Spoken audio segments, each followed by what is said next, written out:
వారి పట్ల మనకు ఉండేటువంటి ప్రేమను అభిమానాన్ని చాటుకునేటువంటి ఒక సంస్మరణ సభ కనుక విచేయబోతున్న పెద్దలకి కూడా మనం స్వాగతించుకుంటూ అనురాగాలు వెల్లివిరిసే వసుంధర వంటి వాకిట్లోకి చొరబడినటువంటి అనుభూతి కూడా రావు గారి గురించి తలుచుకున్నప్పుడు మనకు అనిపిస్తూ ఉంటుంది.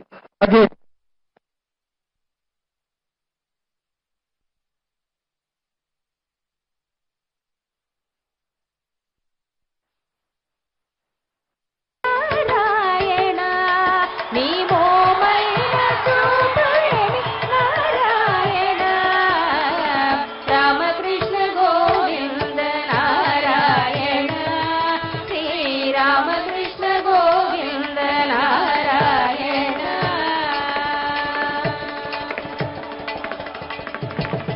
ధన్యవాదాలు. మన ప్రియతమ నాయకులు శ్రీ నారా చంద్రబాబు నాయుడు గారు విచ్చేశారు. వారి యొక్క నేతృత్వంలో ఈ విశేష కార్యక్రమం జరుగుతోంది.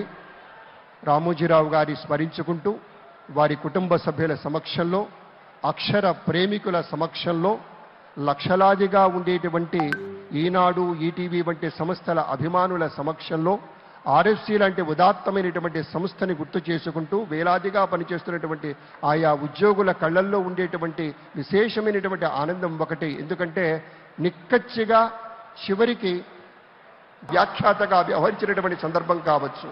ఆయన పలకరించే తీరులో, పెట్టేటువంటి తీరులో ఒక లాలన, ఒక ప్రేమ, ఒక వాత్సల్యం, ఒక దివ్యానుభూతి ఉండేది. నేను పనిచేసింది అతి స్వల్పకాలమే ఈటీవీలో వార్తలు చదువుతూ, కానీ గుర్తుపెట్టుకొని మళ్ళీ వారి జన్మదిన వేడుకలు వారి యొక్క ఇంట్లోనే ప్రత్యేకంగా చేశారు. అప్పుడు సురభి నాటకాలు వేశారు. నాటకాల పట్ల వారికి ఉండేటువంటి మక్కువాది, పద్య నాటకాలంటే ఎంతో ప్రేమ వారికి. అలాగే ఎప్పుడు ఏ సందర్భంలో అయినా సరే మన భారత రామాయణ ఇతిహాసాల గురించినటువంటి కథల్ని మొత్తం కూడా చిన్న చిన్నవిగా చేసి పిల్లలకి అందించాలని ప్రత్యేకంగా బాలభారతం పేరిట ఎంతో యజ్ఞమే చేశారు. ప్రత్యేకించి కొన్ని కథల్ని గంట నిడివి ఉండేటువంటి చిరు చిత్రాలుగా చేయాలని వ్రాయించారు. ఏది చేసినా కూడా జనహితం, జనహితం, ప్రజాహితమని నమ్మి ఆ యొక్క అక్షర సేద్యంలో తనకు తాను పునరంకితం చేసుకున్నటువంటి మహనీయుల ద్వారా అది రుజువు చేసినటువంటి విధానం కానీ, సంప్రదాయ పద్ధతులతోటి ఆధునిక వ్యవసాయ రీతుల్ని, ఆర్గానిక్ పంటల్ని, దిగుబడిని పెంచే సాధనంగా వారు చూపినటువంటి విజ్ఞతకు వినమ్రపూర్వకంగా గుర్తు చేసుకుంటూ కార్యక్రమంలోకి వెళ్ళబోతూ ఉన్నాం. ప్రధాన కార్యక్రమం ఇప్పుడు ప్రారంభమవుతుంది. అందరం భాగస్వాములమవుతాం. అలాగే విచ్చేసిన మంత్రివర్యులు, deputy chief minister Shri Pawan Kalyan గారికి, అలాగే వేదిక మీద ఆసీనులైనటువంటి అతిథులకు, పాత్రికేయ మిత్రులకు, కుటుంబ సభ్యులకు అందరికీ సంస్మరణ సభా కార్యక్రమానికి ఆహ్వానం పలుకుతూ కార్యక్రమాన్ని ప్రారంభించుకుంటున్నాం.